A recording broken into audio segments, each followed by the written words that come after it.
તો આજે જે પ્રકારથી આગાહી કરવામાં આવી છે, અમદાવાદમાં ગરમીનો પારો 43 ડિગ્રી રહેશે। ગુજરાતમાં હજુ 2 દિવસ ગરમીનો પ્રકોપ છે તે રહેવાનો છે। આજે ઉકળાટભર્યું વાતાવરણ રહી શકે છે। અમદાવાદમાં ગરમીનો પારો 43 ડિગ્રી રહી શકે છે। કંડલા સૌથી વધુ 45 ડિગ્રી સાથે સૌથી ગરમ વિસ્તાર। आज के लिए डिस्कम्फर्ट कंडीशन बनी रहेगी पूरे गुजरात कोस्ट में।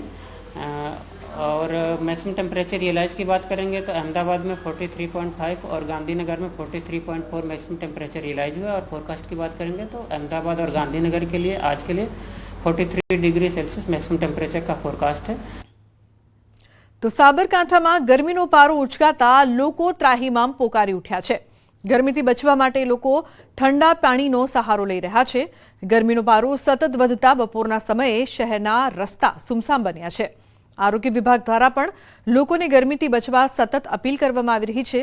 લોકોને બપોરના સમયે ઘરની બહાર નીકળવાનું ટાળવા કહેવામાં આવી રહ્યું છે।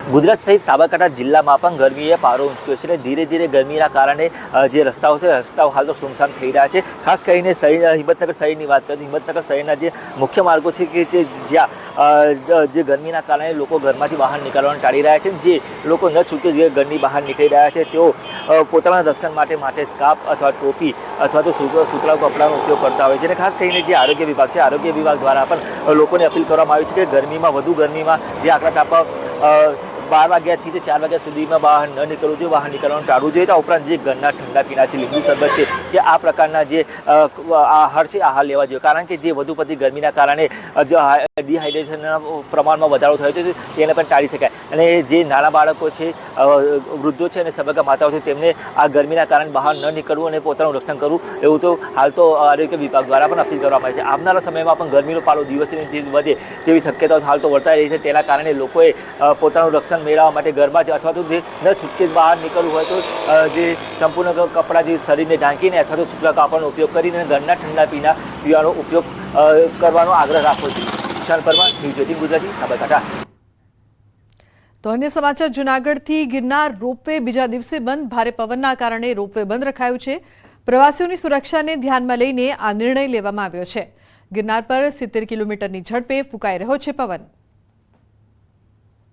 તો પ્રવાસીઓની સુરક્ષાને ધ્યાનમાં લઈને આ નિર્ણય કરવામાં આવ્યો છે, કારણ કે ગિરનાર પર 70 કિલોમીટરની ઝડપે પવન ફૂંકાઈ રહ્યો છે। તેના કારણે આ ખાસ નિર્ણય લેવામાં આવ્યો છે। ગિરનાર રોપવે બીજા દિવસે પણ બંધ રાખવામાં આવ્યો છે। ઉલ્લેખનીય છે કે જ્યાં સુધી આ સ્થિતિ રહેશે ત્યાં સુધી રોપવે બંધ રાખવામાં આવશે। ઉલ્લેખનીય છે કે પ્રવાસીઓની સુરક્ષા માટે ખાસ આ નિર્ણય લેવાયો છે। રાજકોટમાં સરકારી નિયમનો ઉલાળ્યો।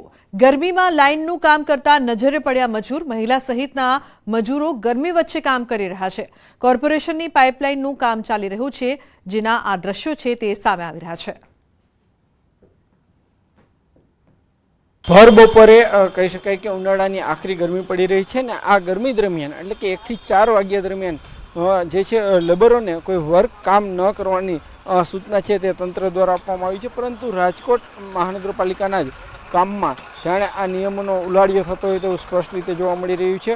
આ જે વ્યક્તિ છે તે અત્યારે જે છે એ ખાડો ખોદી રહ્યા છે। અને અત્યારના સમયની જો વાત કરવામાં આવે તો અત્યારનો સમય પણ જે છે એ 1:08 થયો છે। એટલે કે કહી શકાય કે આજે અત્યારે આ વ્યક્તિએ કામ ન કરવું જોઈએ, પરંતુ ક્યાંક ને ક્યાંક તંત્ર છે તેમના દ્વારા આ નિયમોનો ઉલાળ્યો કરવામાં આવી રહ્યો છે। એટલું જ નહીં, સ્પષ્ટ રીતે જોઈ શકાય છે કે જે રીતે અત્યારે જે છે એ અત્યારનો જે ટાઈમ છે આ સમય પ્રમાણે પણ જોઈ શકાય છે કે 1 વાગ્યાનો જે સમય થયો છે,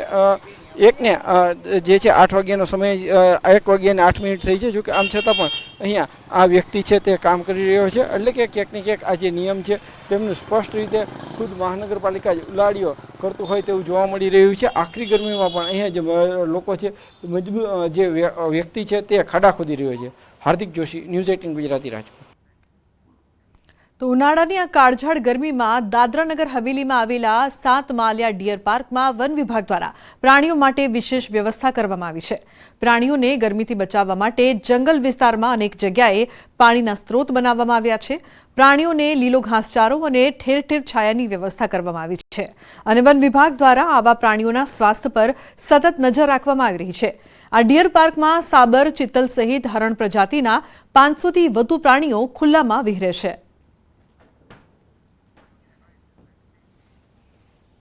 સિઝનમાં ખોરાક માટે વન વિભાગ દ્વારા ગ્રીન ફોડરની અંદર શેરડીના પીલા, જવાર, બાજરીના કૂડા એમને આપવામાં આવે છે। એ છોડતા એમને કેટલ ફીડ પણ પ્રોવાઈડ કરવામાં આવે છે।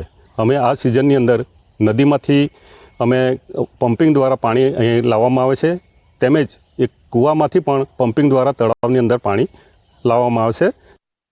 જે પ્રકારથી ખાસ ગરમીને લઈને વિશેષ વ્યવસ્થા કરવામાં આવી છે કે જેથી કરીને પ્રાણીઓને કોઈપણ જાતની સમસ્યા ન સર્જાય। અનેક જગ્યાએ પાણીના સ્ત્રોત બનાવાયા છે। વધતી ગરમીની સાથે તમામ પ્રાણીઓને વ્યવસ્થા મળી રહે તેની ખાસ સુવિધા આપવામાં આવી રહી છે। તો ઉલ્લેખનીય છે કે સાતમાલિયા ડિયર પાર્કમાં વિશેષ વ્યવસ્થા છે તે કરવામાં આવી છે અને સાથે જ અનેક જગ્યાએ પાણીના સ્ત્રોત બનાવાયા છે।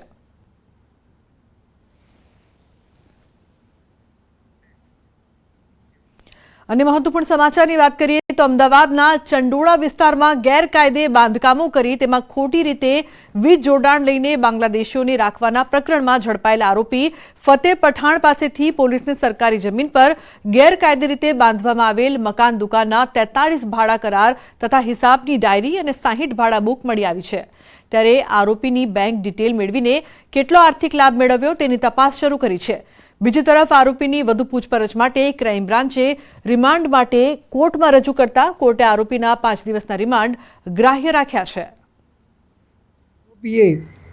કે જે બીજા બાંગ્લાદેશી નાગરિકો જોડે રહેતા હતા, જેને સગવડ કરી આપેલી, તે લોકો દેશ વિરોધી પ્રવૃત્તિમાં સંડોવાયેલા છે કે કેમ, કે અન્ય કોઈ બીજા ગુનાઓમાં સંડોવાયેલા છે કે કેમ। આ સિવાય આ જે આરોપી છે તથા તેના પિતાએ આ ગુનામાં જે આવકો ભેગી કરી જે ગેરકાયદેસર રીતે, તે આવકોને ક્યાં રોકાણ કરેલું છે અને કઈ કઈ પ્રવૃત્તિમાં વાપરેલી છે।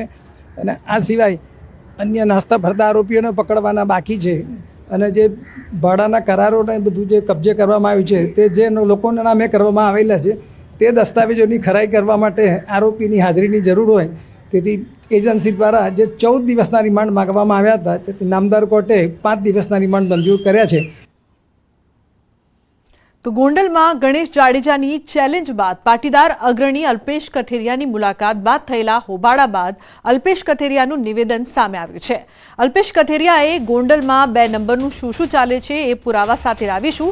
સૌરાષ્ટ્રમાં કહેવત છે કે માની ગાળ કોઈન ખાય, ગોળી ખાઈ લે, હવે કાર્યકર્તાનો કોલર પણ ન પકડી શકે એવી તૈયારી સાથે જઈશું।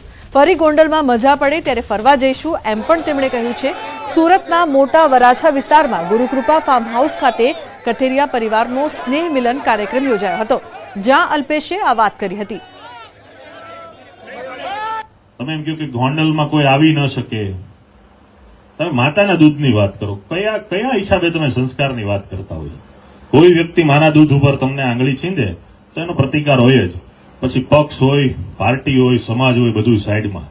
સૌરાષ્ટ્રમાં એક કહેવત છે કે તમારા માને કોઈ પડકારે કે તમને કોઈ ગાળ આપે એ કોઈ ન ખાય, ગોળી ખાઈ લે, ગોળી ખાઈ લે। અને કોઈ મા ઉપર કહે કે કોઈ ગાળ આપે, એ સૌરાષ્ટ્રનો એકય સમાજ ન કરે। આજે અમારી જે આગળની વાતો અમે લઈને જવાના છીએ ગોંડલમાં, આ કાર્યક્રમ પછી મીડિયાએ અમને પૂછ્યું કે હવે તમે ક્યારે આવશો, હવે તમે ક્યારે આવશો અને કઈ એરે નહીં આવો। સાહેબ અમે વારે વારે આવશું, જ્યારે અમને મજા પડશે, જ્યારે વેકેશન હશે, જ્યારે શનિ રવિ રજા હશે, અમને એમ લાગશે ફરવા જવું ત્યારે ફરવાના છે। અને હવે જ્યારે જશું ત્યારે અમારા એક પણ ગાડીને કોઈ એક નુકસાન નહીં થાય હું ખાતરી આપું છું। અન્ય સમાચાર રાજકોટથી ઈશાન મેમણ નામના યુવકની હત્યાનો મામલો, મુખ્ય આરોપી અમન ચૌહાણની ધરપકડ કરવામાં આવી છે। આરોપીની પૂછપરછમાં હત્યાને લઈને ખુલાસો, પત્નીને પરેશાન કરતો હોવાથી આ હત્યા કરવામાં આવી। અમન સહિત 3 શખ્સોએ કરી હત્યા। અફઝલ અને સાહિલની અગાઉ ધરપકડ કરી છે। તો હત્યા મામલે ખુલાસો થયો છે, ઈશાન મેમણ નામના યુવકની હત્યા કરવામાં આવી હતી। સુરતના કઠોરમાં હત્યાનો પ્રયાસ કરનાર આરોપીએ વકીલ પર હુમલો કર્યો. જામીન પર છૂટ્યા બાદ હત્યાના પ્રયાસના કેસમાં સાક્ષી રહેલા વકીલ પર હુમલો કરવામાં આવ્યો. આરોપી પ્રકાશ મૈસુરિયા અને તેમના પુત્ર આયુષ મૈસુરિયા દ્વારા વકીલ સૌરભ પર ધારિયા વડે હુમલો કરાયો છે. આ હુમલામાં ગંભીર રીતે ઘવાયેલ સૌરભને હોસ્પિટલ ખસેડાયા છે. પોલીસે પિતા પુત્રની ધરપકડ કરી છે. ઉલ્લેખનીય છે કે આરોપી પ્રકાશ મૈસુરિયાએ 2020માં અરવિંદ સોલંકી નામક વ્યક્તિ પર ફાયરિંગ કર્યું હતું. આ ગુનામાં સાક્ષી તરીકે એડવોકેટ સૌરભ હતો, જેને પ્રકાશ મૈસુરિયાએ અવારનવાર સાક્ષીમાંથી હટી જવા માટે ધમકી પણ આપી હતી. આ કામના આરોપી પ્રકાશ કાંતિલાલ મૈસુરિયા અને આકાશ પ્રકાશભાઈ મૈસુરિયા કે જેઓના વિરુદ્ધમાં કામરેજ પોલીસ સ્ટેશનમાં અગાઉ ગુનો દાખલ થયેલો હોય 307નો, એની અદાવત રાખી અને સાક્ષીમાં ફરી જવા માટે દબાણ કરી ધમકીઓ આપી અદાવત રાખી એને માથાના ભાગે ધારિયાના ઘા મારી ઈજા પામે. સમાચારનો પ્રવાહ યથાવત રહેશે. હાલ રોકાઈશું એક બ્રેક માટે. આપ જોતા રહો ન્યૂઝ 18 ગુજરાતી.